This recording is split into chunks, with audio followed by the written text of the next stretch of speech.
long with ice. So we may read here and say that the snow line separates the zone of accumulation and zone of wastage. So zone of wastage is the zone of ablation. Above the snow line, more snow falls each winter than melts each summer.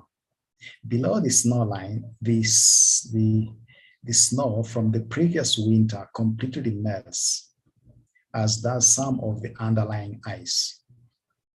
Whether the margin of the ice advances, retreats, or remains stationary depends on the balance between accumulation and wastage, which is our ablation. When a glacier moves across irregular terrain, crevasses form in the brittle upper portion. So crevasses are splits or cracks within a mass of glacier, possibly because the glacier has stretched or it is moving over some raised portion, so it splits or it cracks.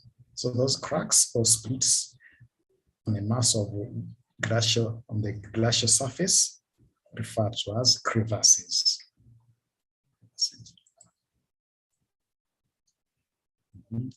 Just like you can see, this is obstructions cause changes in the ice flow. This is an obstruction, so when the ice is flowing, passing over this raised place causes crevasses, yeah. This is the zone of what? Zone of ablation. Melting exceeds accumulation. This is the zone of accumulation. Accumulation exceeds melting. So precipitation input here is in the form of snow, as we said. So snow compacts to form glacial ice. Ice deforms plastically under pressure and flows downhill under force of gravity. You can see questions.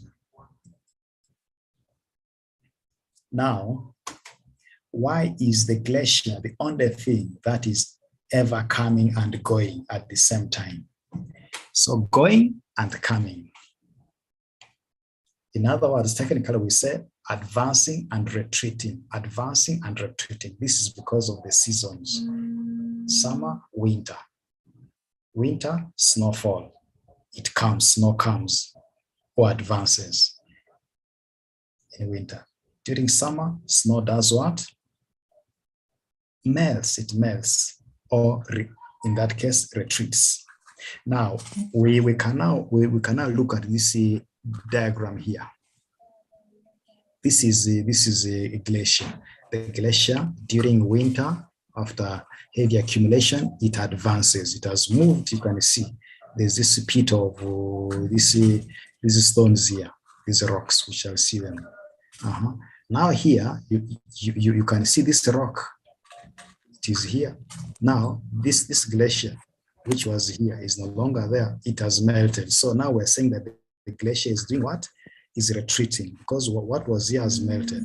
Here you can even see here it has retreated even further. So it is retreating. It retreats. During winter, it comes. So it comes and it goes.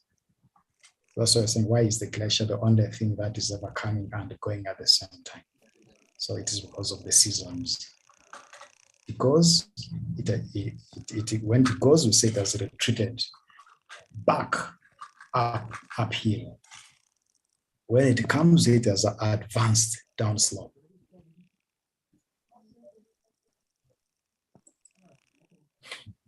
So glacial crevasses, now you can see here how they may appear. These crevasses are these splits, these huge cracks are the crevasses. The crevasses you see there. You can see here. People are walking on the what? On the ice. So with the splits there, those huge splits. They're like as if it is a hill, climbing a hill with the deep narrow valleys. So those deep narrow valleys or splits, those are the crevasses. crevasses. Okay. One of the things we said, as far as the work of glaciers is concerned, the work of glaciers is concerned, we said it erodes, it erodes, it transports, and it deposits. And erosion and deposition lead to formation of glacial features. So we have the glacial erosional features, which results from glacial erosion, while we also have glacial depositional features, which results from the deposition of what? Of material transported by glaciers. So the glaciers transport. So when they erode, they result into some features. Also, later on, when they deposit, they also result into formation of some features. So now, what are some of the processes of glacial erosion? So some of the processes of glacial erosion, as we shall see later on, or even here, is blacking, abrasion, and what we call basosapping. Freeze thaw or frost shattering could be more of weathering than erosion. It's more of weathering than erosion, though it can also be, it involves the erosion aspect may be involved as well. So we're saying that water in cracks in the rock freezes and expands. After many cycles of freezing and thawing, lumps of rock are broken off. So now you can see this is more of what? Weathering. But it is also, it also acts. It also be part of the erosion process. So it is more of what? Weathering. To give rise to these other particles, now screes or tellus. Screes or tellus, as you can see in this image. But the main erosional process is what we may call plaquing. So glacier ice freezes into cracks in rocks, and when a glacier moves, it pulls out chunks to leave a jagged surface, like here. This is now as a result of plaquing.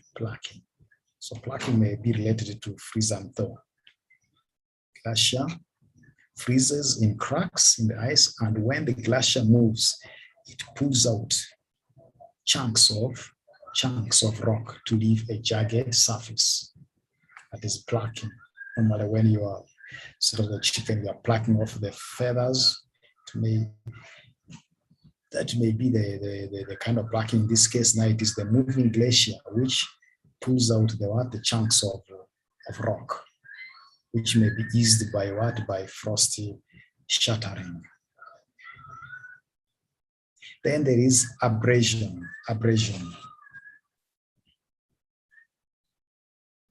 Rocks stuck in the ice grind away the bedrock under the glacier.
I think we've lost Mr. Asea temporarily.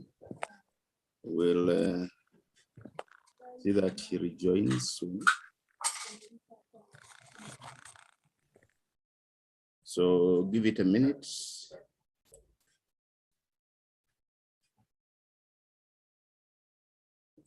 We have lost connection to Mr. Asea, but we will pick up. Let's just give it a minute. Just a quick recap. Mr. Asea said that a glacier performs certain functions. Mr. Asea is back, and he was sharing with us some of the processes of glacial erosion. Mr. Asea, the moment you just log back on. We lost you a bit when you were at the.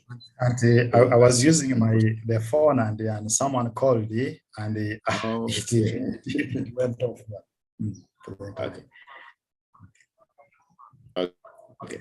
I think I'm going to pause share.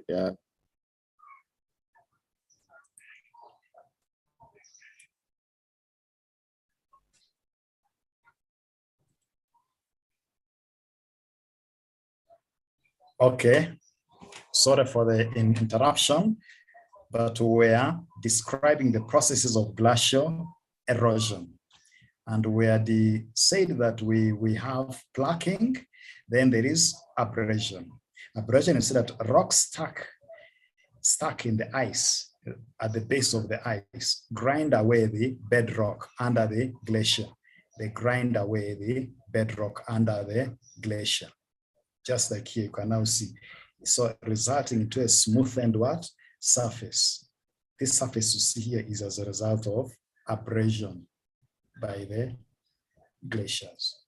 So the details, we may see some of them here. Then there is a basal sapping. Basal sapping is a combination of plucking and abrasion on the hillsides, which is important in the formation of a feature known as a cirque.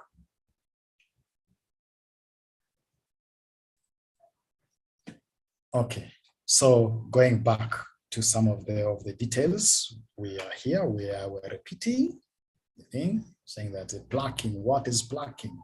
Plucking, it is a process where a glacier removes pieces of rock embedded in the base of the glacier. Embedded in the base of the glacier. So as the glacier moves, it pulls it out. It occurs when the ice at the base of the glacier freezes into the crevasses or cracks within the rock. As more ice accumulates, the pressure increases, layers of rock are torn and moved away by the moving ice that is being pulled off. This process causes more stress in the rock, making the joints to enlarge. This process is very effective on well-jointed rocks where melt waters can refreeze in the cracks.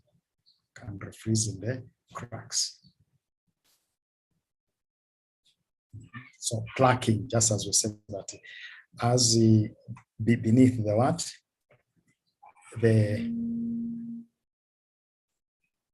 The water freezes within the cracks of the rock, the cracks of the rock. So now as the glacier moves, those chunks of rock may be pulled out to give rise to a jagged surface with the particles there. Then the abrasion,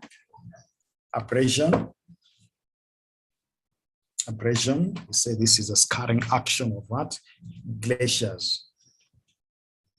The scarring action of glaciers. So it is a process through which rock particles such as pebbles and boulders are used as grinding tools to wear out the channel. So that channel is where it is the glacial channel, that kind of valley which has been filled by the what?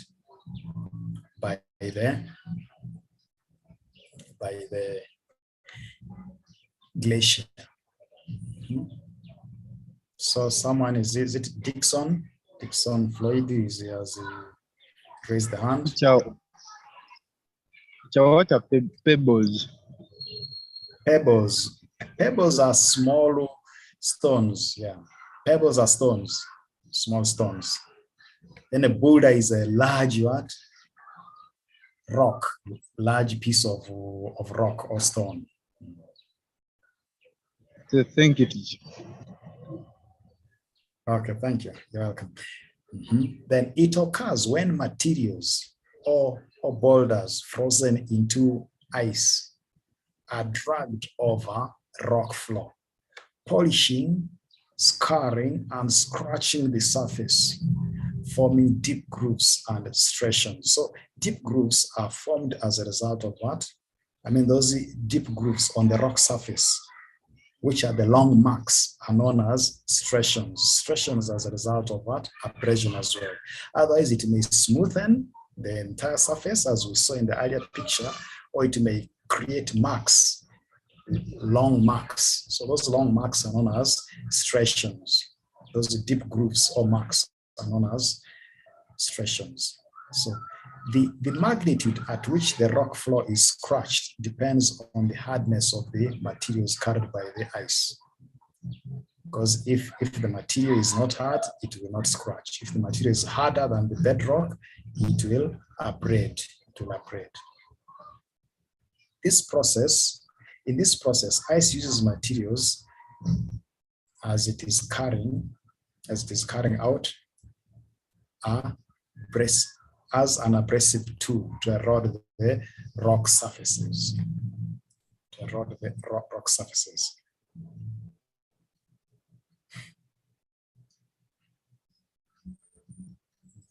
So bedrock is the rock lying below. Yeah, you may also refer to it as it could also be the parent what? Material, because it is hard what? Rock. So usually when we talk of a riverbed, the bed is that bottom part.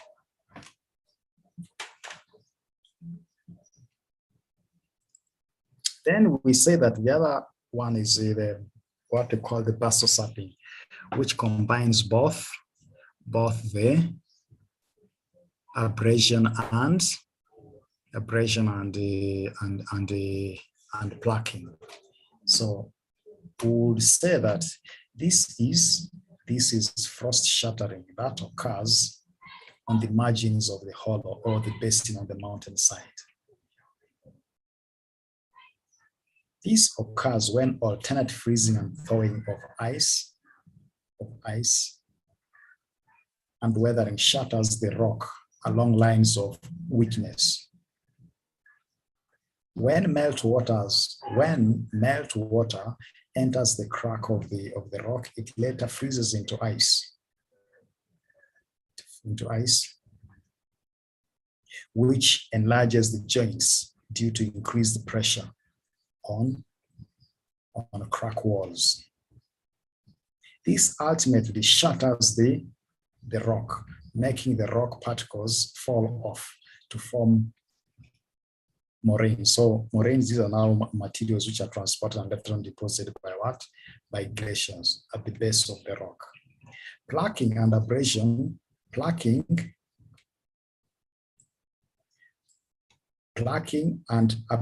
only help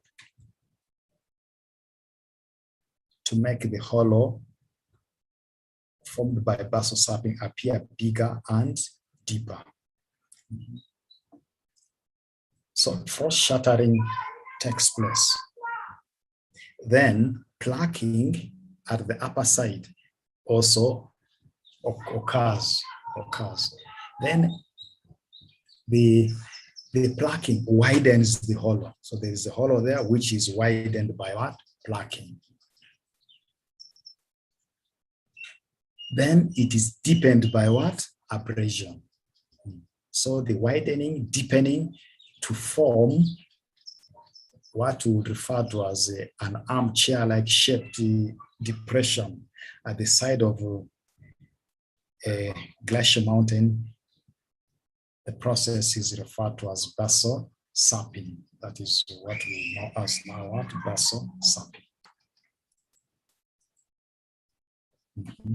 So now like here. So this is now the process of basal sapping in the formation of a feature known as a cirque. Now we have now here, we are going, basal sapping basically results into the formation of a cirque. So now we are going to look at, we're now going to start looking at the features created by glacial erosion, features of glacial erosion.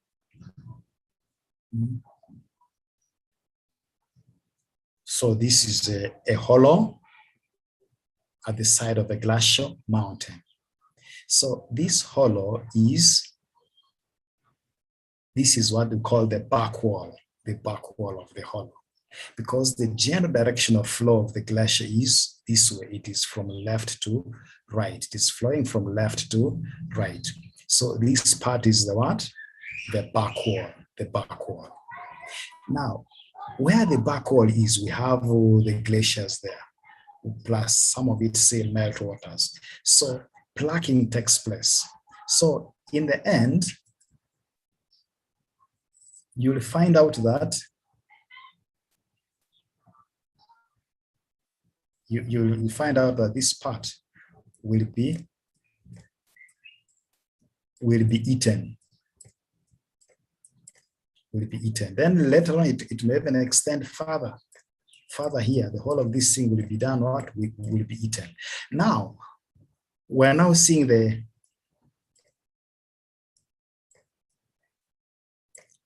erosion. The erosion is the direction of flow. The direction of flow of the glacier is from left to right. But now plucking is eating the back wall. So that is now what we call back wall recession, or basal sapping. So plucking eats the back wall, resulting into the widening of the hollow or the depression. The depression is widened by plucking, while the abrasion deepens it. The abrasion is at the lower end. It deepens the what? Abrasion, here there's abrasion. It deepens the what? The hollow. So the deepening by abrasion and the widening by what? By plucking after first action has taken place, the whole process is known as what? Basal sapping.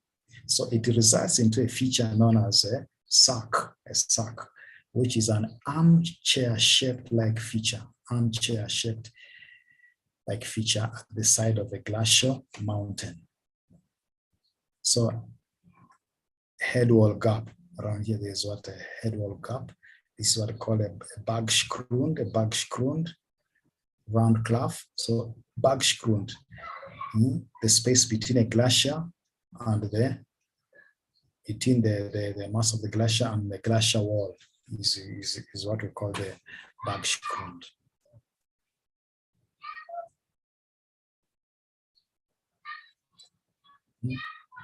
So back wall recession. So a cirque is one of the features. And in most cases, when this glacier within the cirque melts, when it melts, after some time, it gives rise to what? A cirque lake. And the cirque lake is known as a what? What we may call a tarn. So a tarn is a cirque lake. Tarn is a cirque lake.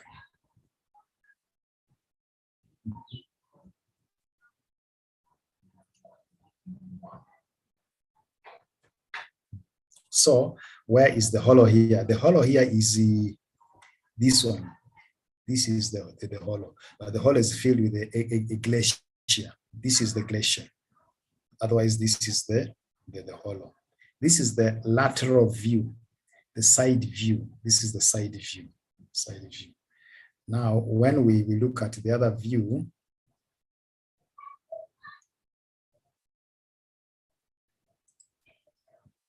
you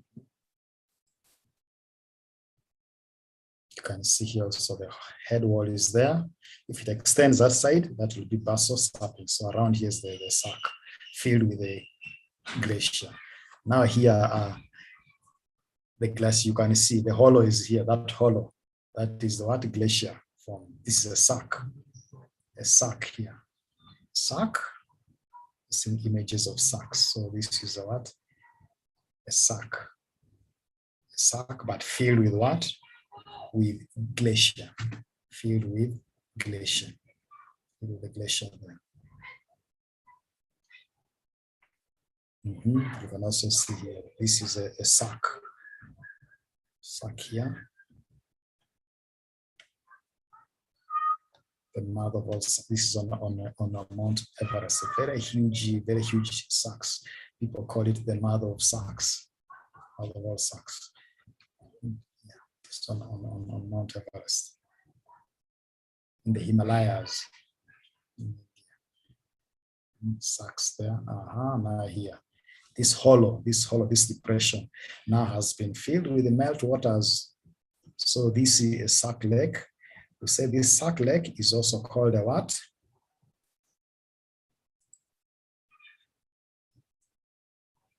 This sack lake is what we may also call a what? A tarn.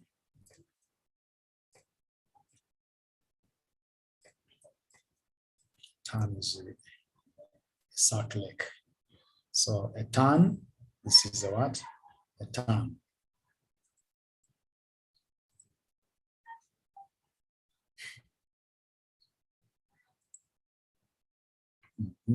So now we can see here glacial cirques. This one is steep back wall. Okay, a cirque may also be called a corrie. So the other terms of cirques we may refer to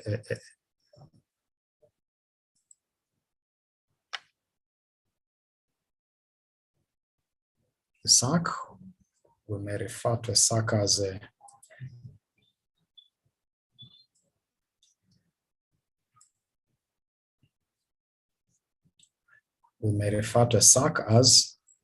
corrie. So this is how the Scottish may call it, or it could also be called a what? A coombe. So a corrie, a coombe, or a sack. Sack is more of what? French. Sack is more of French, but adapted into English. Corrie, the Scottish may mostly call it what? Corries. Then we also have the coombe. So these are the what we may call sacks. So you can see the feature here. This is from the 3D. The 3D diagram is here, while this other one is a what? 3D, while this other is the lateral view from the side view. A hollow sack from the side view, it is here.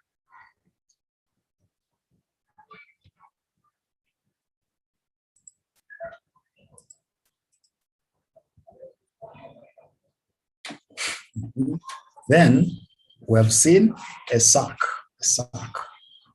Now the other feature is what we may refer to as an arete. An arete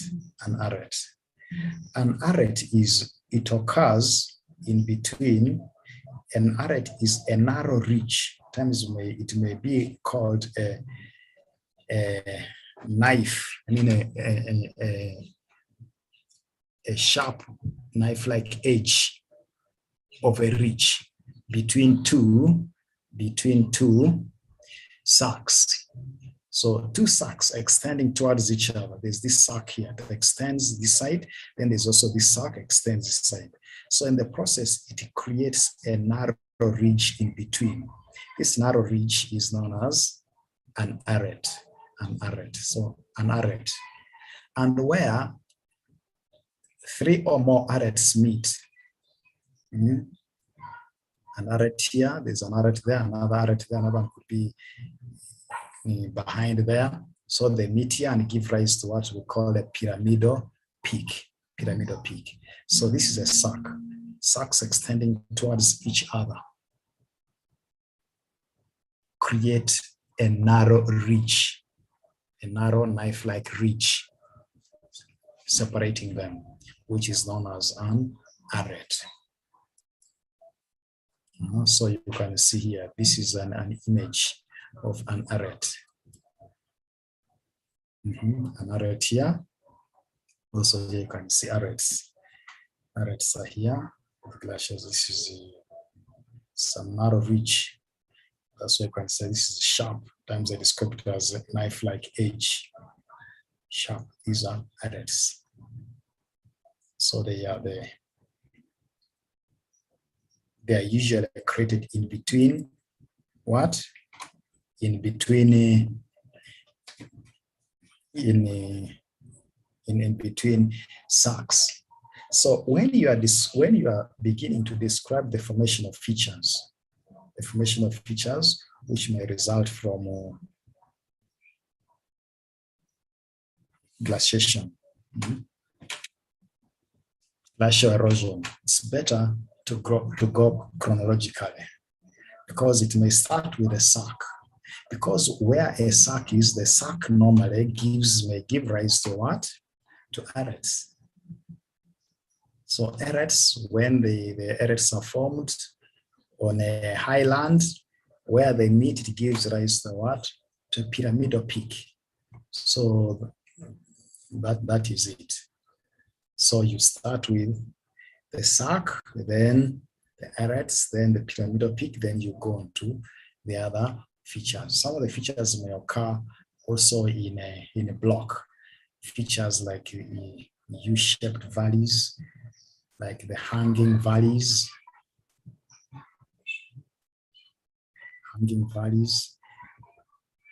the U-shaped valleys, and the truncated spurs. Those ones also occur as a block, because the formation is all related. Then now we have this pyramidal peak. This one here is an arete here. An arete is here. Also there is an arete. Sharp. This is a cirque. A cirque is here. Another cirque will be possible there, giving rise to this what? Arete. This cirque here and another cirque possible the other side, they could have given rise to this arete. So now where these aretes meet at the center here gives rise to this pyramid-shaped peak. Pyramid-shaped peak, which is known as a pyramidal peak. This is in Switzerland. This is Matterhorn. But we have also pyramidal peaks within East Africa, like the Margarita Peak. Is a pyramidal peak. So, you can see here an arete extends up to there. This is a pyramid. This is an example, a typical example of a pyramidal peak. The one we had seen earlier on with the Ayub on Twitter, that one there, okay, there were several of them jagged, but this gives some clear picture. Prism or pyramid, you can now see. One may think that has been sculpted by man, but this is what? A natural what? This is a natural sculpt. Pyramidal peak. Can you see? Pyramidal peak, aretes. Cirques, can see cirque here, a cirque here. The general formation of a cirque here, in between is an arete. So where the aretes end there, that gives rise to what? A pyramidal peak. And these pyramidal peaks, those ones on a low-lying areas, which may not be at the peaks, the horns. So this is a horn. Pyramidal peaks are also known as horns. It's a horn, this is a horn. This is an eret, this is an eret. This is a sack, this is a sack. Sack, sack. A horn, horns. So we're seeing horns there. Okay, so I think we may stop here briefly, then be able to answer some queries if they may be there.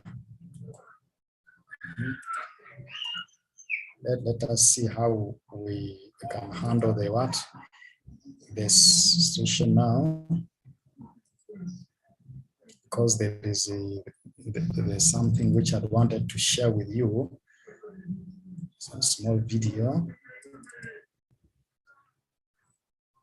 before the time goes. Otherwise, it is already time, because I know there are some people who will be going for another art and another.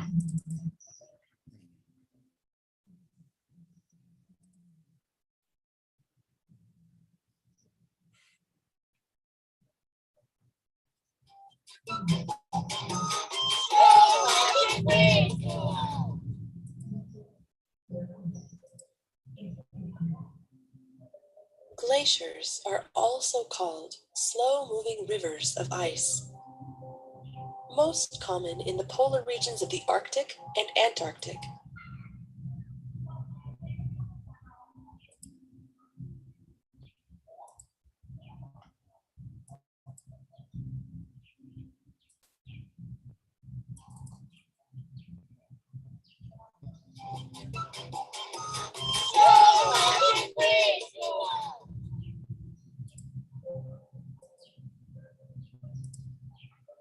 Glaciers are also called slow-moving rivers of ice.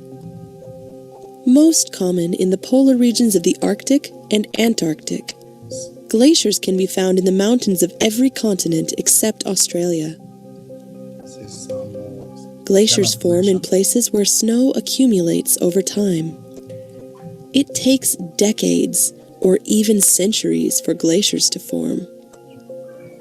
As the snow deepens, the weight and pressure of the snow on top compresses the lower layers into ice. The weight of the glacier plus the force of gravity will gradually cause the glacier to move downhill. Most glaciers move very slowly, only about 160 feet or 50 meters per year. But some move as fast as 100 feet or 30 meters per day. Glaciers are powerful. They can carve huge chunks out of mountains as they move downhill. Because of this, they are sometimes called nature's bulldozers. Like bulldozers, they shape the land as they pass over it, but they do this in several ways. First, glaciers pick up any material lying on the ground beneath where the snow accumulates. Water beneath the glacier soaks into cracks in the rock below. As the water freezes, it forces the cracks wider and breaks off pieces of rock. This is called freeze-thaw weathering.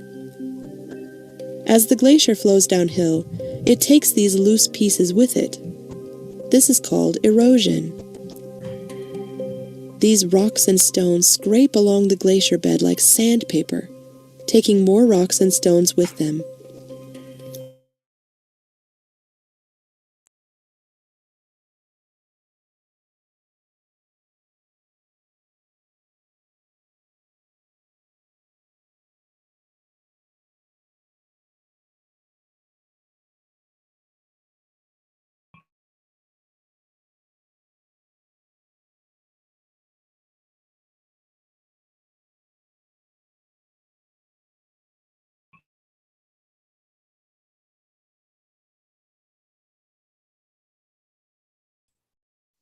Hi, Solomon. I think the system has frozen. I don't know whether it is the same with others.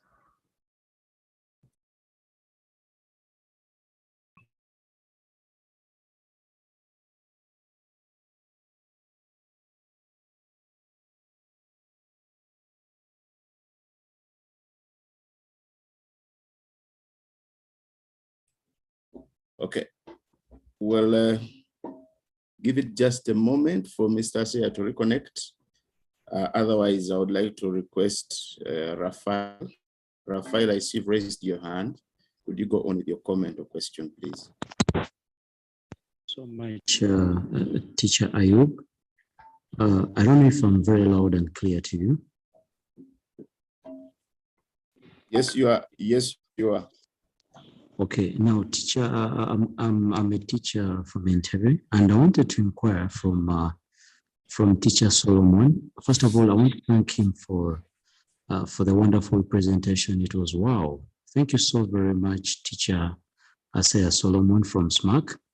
I'm also a teacher from Entebbe, but then my question or my reaction to this was, I wanted to inquire from you that when we are talking about the glacial erosion features and we're explaining them in an exam, is it paramount? Is it a must that we should always explain them in relation to the process that contributed to their formation? For instance, of course, we know that blacking and abrasion led to formation of these features, the glacial erosion features. Now, when you're explaining each feature, should we attach it to should we always attach it to a process, or it is okay even if I don't attach it to a process and then I just simply explain it for as long as I have examples and it is well explained?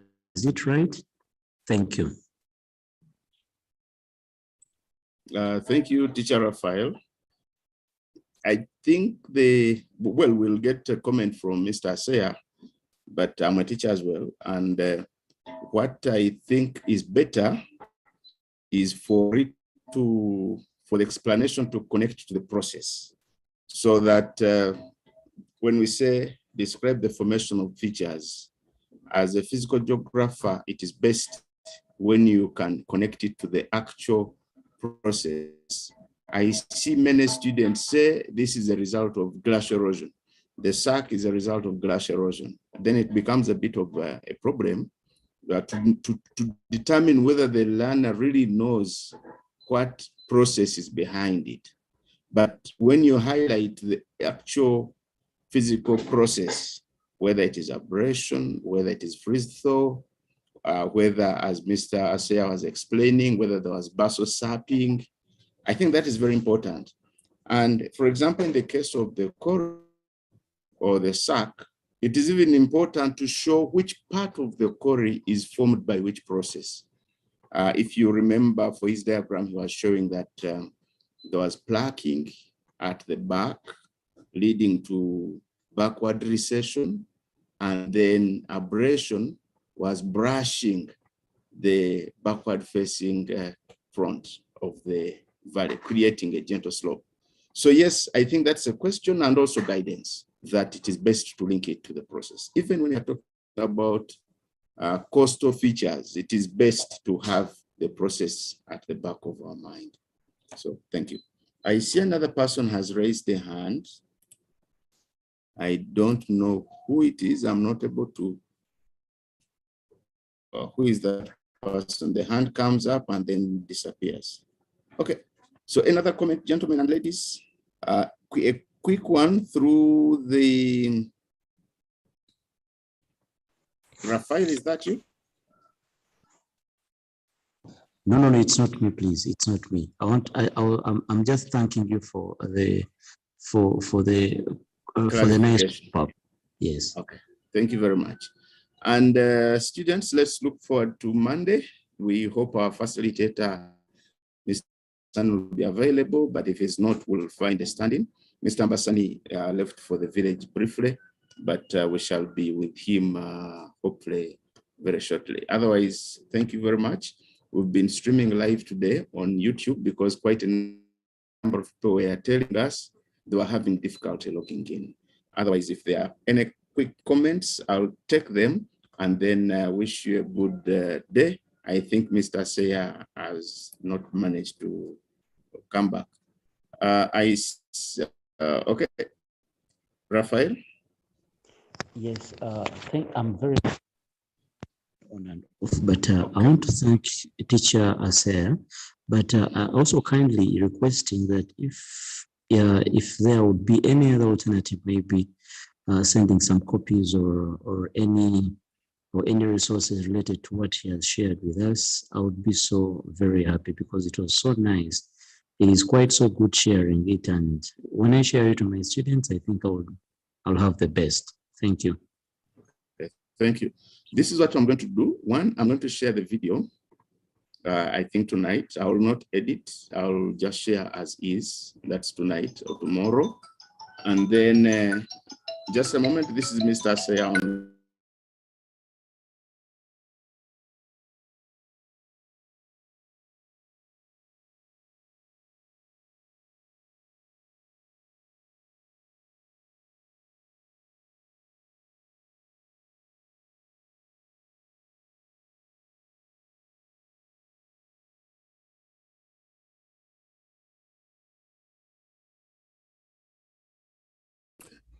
So that is Mr. Asea. He is not able to connect back in, but I know I had come to the end of the lesson. I was saying that I'll share the recording. Secondly, we are building a course so that we can have the notes as well as the video recording of the lesson. So we'll do that, and I'll be sharing with you. We have a number of platforms on which we share. I'm building one on holistic e-learning platform, that is Help. I'm also building another on Giantpedia and in the respective schools. When you build the course, feel free to share the links with your students so that we can all work together and improve the performance. Otherwise, thank you very much. Thank you, teacher, for hanging there, for sharing, and then all the other educators and the learners. Otherwise, have a good day. Enjoy. Let's look forward to meeting on Monday again. Bye-bye. Thank you, sir. You're welcome. Thank you, sir.